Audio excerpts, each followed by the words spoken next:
Palavra da Verdade, com Hernandes Dias Lopes. Eu quero convidar você para abrir sua Bíblia comigo na carta do apóstolo Paulo aos Efésios, capítulo 5. E nós leremos a partir do verso 22.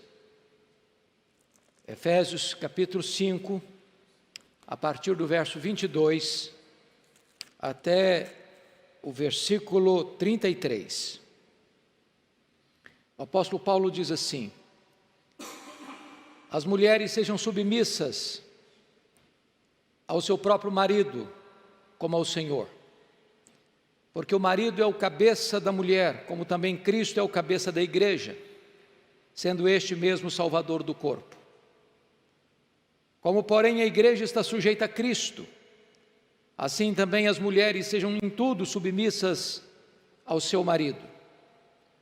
Maridos, amai vossa mulher, como também Cristo amou a igreja, e a si mesmo se entregou por ela, para que a santificasse, tendo-a purificado por meio da lavagem de água pela palavra, para apresentar a si mesmo igreja gloriosa, sem mácula, nem ruga, nem coisa semelhante, porém santa e sem defeito.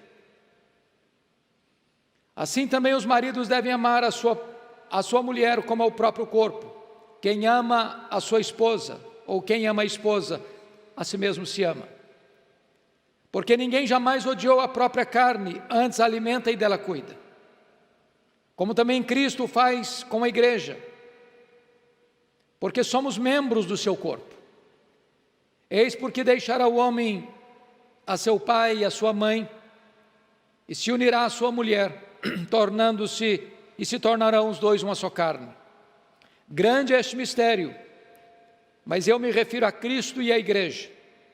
Não obstante, vós, cada um de per si, também ame a própria esposa como a si mesmo, e a esposa respeite ao marido. Eu quero falar hoje sobre o seguinte tema: a receita divina para um casamento saudável. A receita divina para um casamento saudável. Nestes dias de reclusão social, e eu estou falando hoje, 17 de maio de 2020, temos recebido notícias de que muitas famílias, muitos casamentos ficaram mais estressados, fragilizados. Muitas mulheres foram atacadas, abusadas, agredidas, porque o casamento já estava doente, disfuncional. E então, há poucos dias, recebo um recado assim: eu preciso viver 24 horas em quarentena por alguém que me agride a todo tempo. Esta é uma situação complexa. Por outro lado, é hora de começar a refletir que casamentos podem ser saudáveis, felizes, equilibrados, bem-sucedidos, se nós seguirmos a receita que o manual do fabricante nos apresenta, que é a palavra de Deus. E antes de entrar propriamente dito na exposição desse texto, para olhar o papel da mulher, o papel do marido, o apóstolo Paulo vai definir para nós o que é casamento. E ao definir para nós o que é casamento, o apóstolo Paulo não busca os eruditos da sua época, não corre atrás dos manuais de antropologia, de sociologia, nem das ciências humanas do seu tempo. Paulo recorre às Escrituras. Paulo recorre ao livro de Gênesis. Paulo lança mão do preceito divino na instituição do casamento, de Gênesis 2:24, que está exarado aí no verso 31. Eis porque deixará o homem a seu pai e a sua mãe, se unirá à sua mulher, tornando-se os dois uma só carne. Paulo está mostrando aqui que o casamento está fincado em 3 colunas. Que colunas são essas? Primeiro, o casamento é heterossexual. Está escrito: por isso deixará o homem a seu pai e a sua mãe e se unirá à sua mulher. Quando Deus criou o homem, criou homem e mulher. O casamento é a união de um homem e uma mulher. Somente este casamento tem condições de cumprir o mandato cultural de Deus, de procriar, de encher a terra, de tal forma que este pilar é o pilar central desta relação. Segundo pilar, o casamento é monogâmico, por isso deixará o homem seu pai e sua mãe e se unirá à sua mulher. O texto é muito claro. Não é deixar pai e mãe e se unir às suas mulheres, mas à sua mulher. Então note você que tanto a Bíblia proíbe a poliginia, um homem ter mais de uma mulher, como também proíbe a poliandria, uma mulher ter mais de um marido. Então esse é o segundo pilar, o casamento é monogâmico. Terceiro pilar, olha o versículo 31, o casamento é monossomático. A palavra soma no grego é corpo. Monossomático é a mesma coisa de dizer que os dois, marido e mulher, tornam-se uma só carne. Isso significa que agora a relação sexual, que não é legítima antes do casamento, nem é legítima fora do casamento, é ordenança divina no casamento.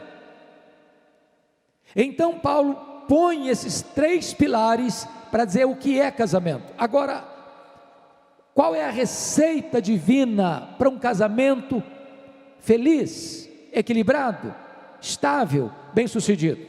Então Paulo começa com as mulheres, no verso 22.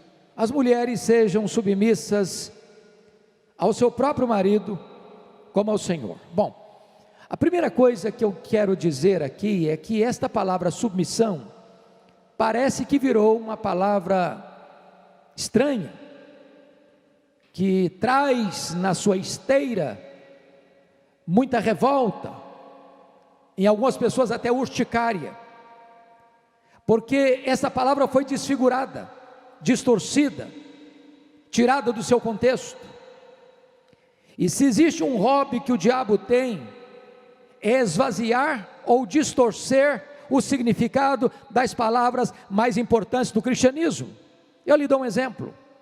Quando você fala amor na sociedade hoje, sobretudo entre um homem e uma mulher, as pessoas estão pensando que vai para a cama. Deturpar a palavra, levar a palavra para apenas um ângulo, e muitas vezes um ângulo fora do contexto da legitimidade do leito conjugal. Então esta palavra submissão foi completamente desfigurada hoje. O que não é submissão então? Primeiro, submissão não é inferioridade. Quando a Bíblia diz que a mulher seja submissa ao seu próprio marido, ela não está dizendo que a mulher é inferior ao marido, que a mulher é um capacho do marido, que a mulher é alguém que não tem vez nem voz dentro do seu lar, na sua relação conjugal, até porque quando Deus criou o homem e a mulher, a sua imagem, a sua semelhança. O homem não é mais imagem e semelhança de Deus do que a mulher, nem a mulher é mais do que o homem. Ambos foram criados à imagem e semelhança de Deus, com o mesmo valor, com a mesma dignidade. O apóstolo Paulo vai dizer em Gálatas capítulo 3, verso 28, que com respeito à salvação, não há homem nem mulher, ou seja, o homem e a mulher precisam se arrepender do mesmo jeito, crer do mesmo jeito e confiar em Cristo do mesmo jeito para a sua salvação. Portanto, não tem diferença de valor, de dignidade, nem na criação, nem na redenção, homem e mulher, o mesmo valor diante de Deus. Então submissão não é inferioridade.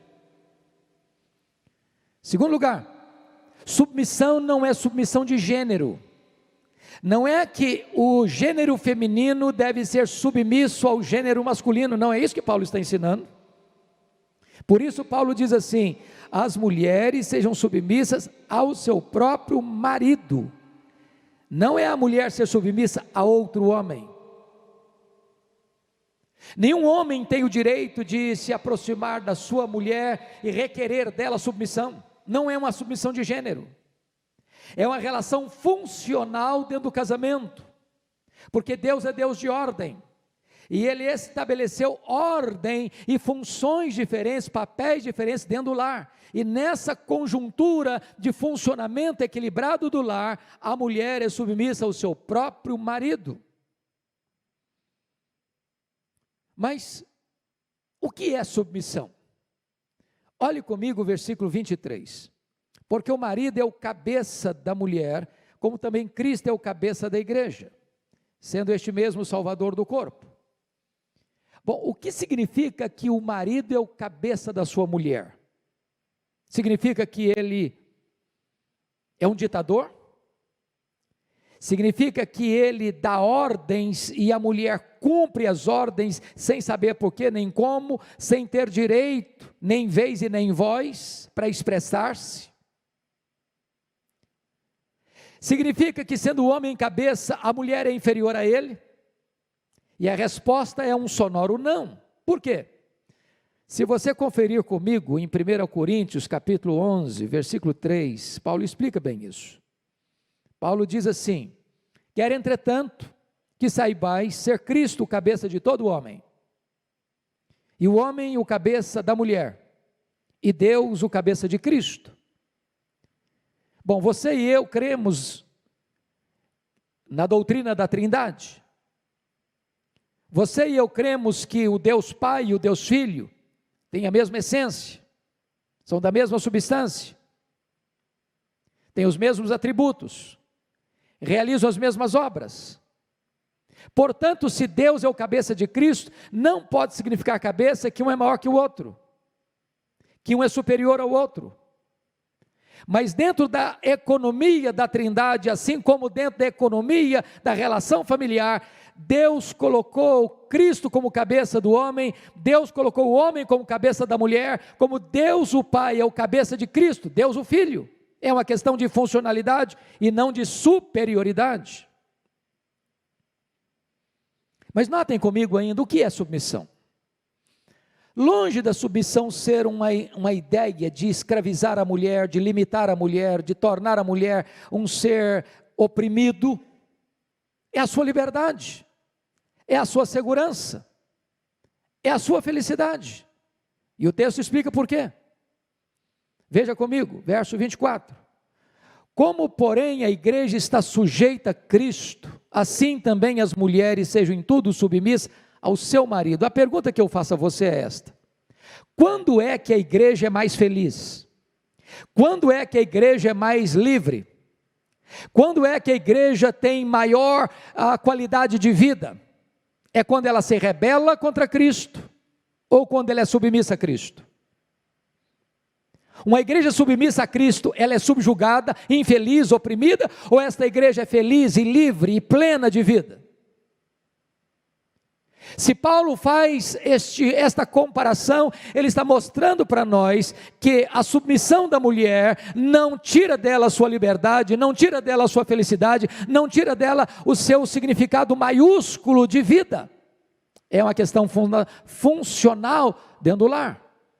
Até porque Deus é Deus de ordem, e uma casa não pode ter duas cabeças, nem ser acéfala. Então preste bem atenção nisto.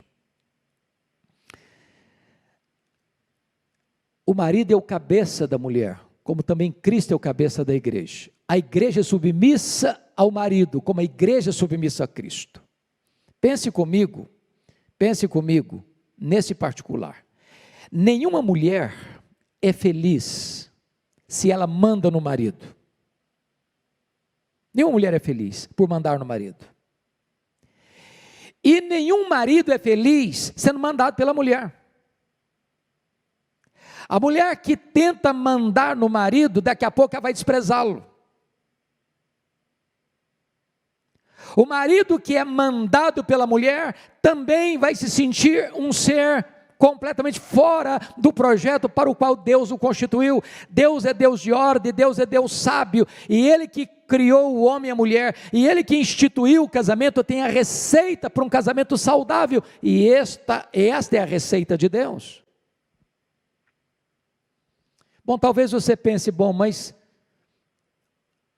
o papel da mulher é muito pesado. Então vamos dar uma olhadinha agora no papel do marido. Porque se a mulher é chamada a imitar a igreja na sua relação com o marido é convidado a imitar a Cristo na sua relação com a sua mulher. O padrão é muito mais alto. Você nota comigo que Paulo dedica 2 versículos para falar para a mulher. Versos 22 e 23. Porém, quando ele vai falar para o marido, ele gasta o triplo. Talvez porque o homem é um ser mais complicado para obedecer do que a mulher. Ou talvez porque explicar o que é amor é algo mais complexo do que entender o que é submissão. Paulo não está dando uma ordem para a mulher ser submissa a um carrasco, mas para a mulher ser submissa a um marido que a ama como Cristo amou a igreja. Então o que significa isso? Como é que esse amor do marido pela sua mulher? Primeiro, este é um amor perseverante. Está escrito lá em João 13, versículo 1, que Cristo amou os seus e amou-os até o fim. Nós estamos vivendo uma sociedade que tudo parece ser descartável. Nós não temos tempo para mais nada. Então nós usamos coisas descartáveis. Os produtos são feitos hoje para não durar. E parece que nós estamos assimilando isso para a área dos relacionamentos. É muito comum hoje você ouvir falar de pessoas que se casaram 3 vezes, 4 vezes, 5 vezes, 6 vezes, 7 vezes. E a sociedade aplaude, embora colhe os frutos amargos dessa atitude. Não é amar a sua mulher até a primeira crise. Não é amar a sua mulher até surgir o primeiro fio de cabelo branco. Não é amar a sua mulher até surgir a primeira ruga na sua face. Não é amar a sua mulher até o momento em que ela desagradou você com uma palavra ou com uma atitude. É amar até o fim. Quando Jesus ama os seus discípulos até o fim, não é porque aqueles discípulos fossem pessoas maravilhosas, virtuosas, que sempre estavam agradando o coração de Jesus. Aliás, o contrário, homens rudes, homens tantas vezes rebeldes, tantas vezes duros de coração, tantas vezes tardios em crer, tantas vezes falharam e tantas vezes retrocederam e enfraqueceram na fé. E a despeito disso, Jesus os amou e amou-os até o fim. Este é o projeto de Deus, para o marido amar sua mulher. Segundo lugar, é um amor sacrificial. Veja comigo o versículo 25. Maridos, amai vossa mulher, como também Cristo amou a igreja e a si mesmo se entregou por ela. Em outras palavras, o amor do marido pela sua mulher é um amor sacrificial. Se a mulher ama o marido e submete seu marido para cuidar dele, o marido ama a sua mulher para morrer por ela. Ele não a usa como um escudo para se proteger. Ele põe o seu peito para protegê-la. Ele recebe a espada que vai direcionada para matá-la. Ele prefere sofrer a morte para protegê-la. Ele blinda a sua mulher. Ele é um escudo protetor ao redor da sua mulher. O seu amor é um amor sacrificial. Mais do que isso, terceiro lugar, veja comigo os versos 26 e 27.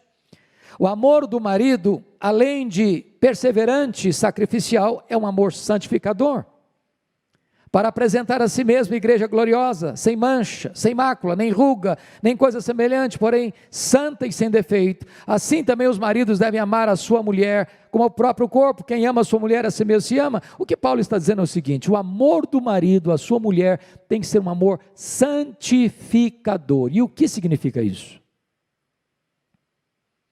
Significa que uma mulher amada pelo seu marido é uma mulher que se sente segura, protegida, guardada das abordagens levianas, insinuantes e perigosas, que vêm como laço para os seus pés. Uma mulher, quando ela não é amada pelo seu marido, ela fica vulnerável. Pense comigo, uma mulher que nunca recebe um elogio do marido. O marido nunca diz para ela, você está linda, ou você é linda, melhor ainda. Ela vai e bota uma roupa nova e ele não faz um elogio. Ela prepara uma refeição deliciosa e ele não valoriza. Ele vê a sua casa em ordem e não a enaltece. Ele vê o desvelo dela no cuidado com os filhos e nunca tece um elogio a ela do seu trabalho, do seu labor doméstico. Ele vê a capacidade dela no desempenho do seu trabalho fora do lar e ele nunca reconhece isso. Se ela não é valorizada pelo marido e essa mulher bota o pé fora de casa e é coberta de elogios, essa é uma mulher que está vulnerável, susceptível aos maiores riscos. Mas quando ela se sente amada, ela se sente protegida. Quando ela recebe abordagens nada convenientes, ela está segura do amor do seu marido. Ela se sente protegida. E mais, quando o texto diz que ele santifica, é um amor santificador, este marido precisa ser a pessoa que mais influencia a vida espiritual da sua mulher. Ela olha para o seu marido e diz, este é um homem de Deus. Este é um homem que eu posso olhar para ele e imitar o seu exemplo. É um amor santificador. Mas em quarto lugar, veja comigo, o amor do marido é um amor altruísta. Veja você, versículos 28 e 29. Assim também os maridos devem amar a sua mulher, como ao próprio corpo. Quem ama a sua esposa, ou quem ama a esposa, a si mesmo se ama. Porque ninguém jamais odiou a própria carne, antes a alimenta e dela cuida, como também Cristo faz com a igreja. Se você é um só corpo com a sua mulher, marido, então agredir a sua mulher é agredir a você mesmo. Ferir a sua mulher é ferir você mesmo. Falar mal da sua mulher é destruir sua própria reputação. Porque quem ama a sua esposa, ama a si mesmo. Quem cuida da sua esposa, cuida de si mesmo. O amor do marido pela sua mulher é altruísta.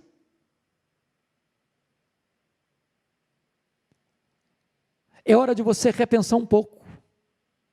Porque este é o conceito de amor na Bíblia. Não é egocentralizado, é outro centralizado. Alguém já disse com muita razão que se você quer ser feliz, não se case. Não se case. Casamento não é um instrumento para fazer ninguém feliz. Mas se você quer fazer alguém feliz, então você deve se casar. Casamento é para a pessoa que já é feliz, mas que entra numa relação conjugal para fazer a outra pessoa feliz.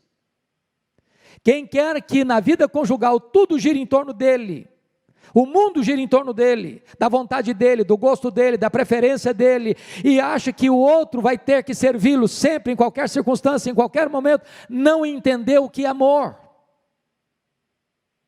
Amor é quando você se empenha, se esforça para fazer o outro feliz, para agradar o outro. Então Paulo nos dá uma dica e uma sugestão muito importante. Porque note você que esse cuidado, primeiramente, é um cuidado emocional. Quando o texto diz no verso 29, e dela cuida, essa palavra só aparece mais uma vez no Novo Testamento. Lá em 1 Tessalonicenses 2,7. E a palavra que aparece lá é acariciar. O marido precisa ser amável. Amável no trato. Amável nas palavras. Amável nos gestos. Amável nas atitudes. Amável nas ações. Amável nas reações. A mulher tem necessidades afetivas Que coisas não preenchem? E cabe ao marido ser romântico, ser carinhoso, ser afetuoso, ser amável, ter palavras abençoadoras, para regar o coração da sua mulher com doçura. É isso que o texto está dizendo. Mas também, o homem precisa atender às necessidades espirituais da sua mulher, porque o amor dele é santificador. Então você precisa abençoar a sua mulher, marido, espiritualmente, sendo um homem de Deus. Terceiro, você precisa cuidar da sua mulher fisicamente, por isso os dois são uma só carne. É necessário que um viva para o outro, que um atenda à necessidade do outro, que um supra a carência do outro. E este é o projeto de Deus, de um cuidado recíproco, fisicamente, emocionalmente e espiritualmente. Bom, eu quero concluir, levando você para o verso 32, quando Paulo diz assim: grande é este mistério, mas eu me refiro a Cristo e à igreja. O casamento é algo tão maravilhoso, que Deus resolve de tantas figuras que se tem para retratar a relação de Cristo e da igreja. Escolhe esta relação como seu outdoor mais visível, mais iluminado. Nada retrata melhor a relação de Cristo e da igreja do que uma relação conjugal feliz, estável, saudável. Quando você vive bem com a sua mulher, quando você vive bem com o seu marido, você está pregando um eloquente sermão acerca do amor de Cristo pela igreja e acerca da submissão da igreja a Cristo. É por isso que a família é tão importante. É por isso que a família é a célula mãe da sociedade. É por isso que todo ataque à família é uma espécie de assassinato da sociedade, de suicídio da sociedade. É por isso que nós nos posicionamos com tanta firmeza contra qualquer ataque à instituição do casamento, à desconstrução dos valores familiares, à concepção judaico-cristã de família, conforme estabelecido nas Escrituras. Porque se nós tirarmos os fundamentos da família, a sociedade humana entra em colapso. Porque é a família que vai retratar diante do mundo esta verdade gloriosa, dessa relação mais sublime, que é a relação de Cristo com a igreja. E o Senhor Jesus Cristo é o noivo, e Ele está ataviando a sua igreja, a sua noiva, e então Ele, quando tiver esta noiva pronta e ataviada, Ele voltará dos céus para entrar em núpcias com ela, para uma festa, para as bodas que nunca mais vão terminar. E eu concluo com o verso 33, quando Paulo então, falando da teologia do casamento, mostrando os papéis de marido e mulher no casamento, retratando para nós que o casamento vai refletir no mundo a glória de Deus, porque retrata o amor de Deus pela igreja e da submissão da igreja pelo Senhor. Agora ele traz praticamente o seguinte conselho: não obstante, vós, cada um de per si, também ame a própria esposa como a si mesmo, e a esposa respeite o seu marido. Eu não sei como é que está o seu casamento, eu não sei como é que está você na sua casa, sobretudo nesses dias de tanto estresse, mas eu gostaria de nesse momento você parasse um pouco para refletir qual é a receita divina para um casamento saudável. E nós poderíamos resumir nessas duas palavras de Paulo: amor e respeito. Onde tem amor, deve ter respeito. Onde tem respeito, deve ter amor. Que Deus nos ajude a seguir a receita do próprio Deus, para termos um casamento absolutamente feliz e saudável. Vamos orar. Feche os seus olhos, aí na sua casa. Vamos pedir a Deus. Nós não somos uma pessoa perfeita. Nós não nos casamos com uma pessoa perfeita. Nós não viemos de uma família perfeita. Nós certamente não temos um casamento perfeito. Também não temos filhos perfeitos. Mas Deus está nos dando a receita de um casamento saudável. E nós podemos retornar a esses princípios e retomarmos os rumos de um casamento feliz, que traga glória para Deus, traga felicidade para nós, traga bênção para os nossos filhos, e traga bênção para a igreja, traga bênção para o mundo. Senhor, nós te adoramos nesta noite, neste mês da família, neste mês do lar. E nós te adoramos, Deus, porque a tua palavra é a verdade, porque ela não pode falhar, ela é eterna, e os princípios aqui estabelecidos são eternos, eles nunca mudaram e não vão mudar.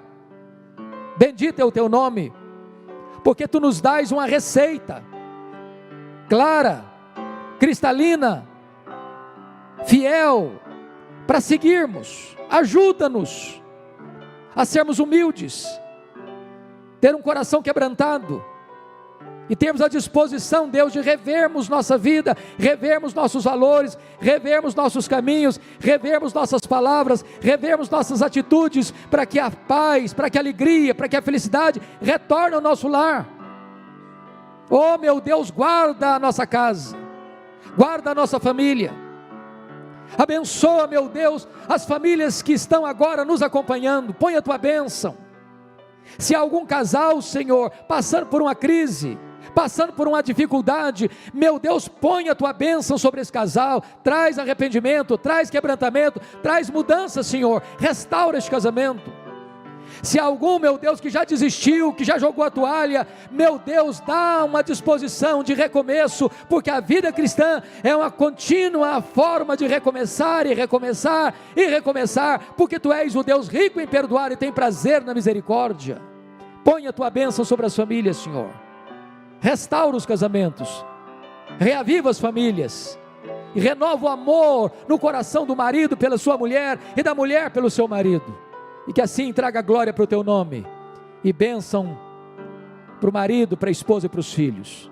É a nossa oração em nome de Jesus, amém.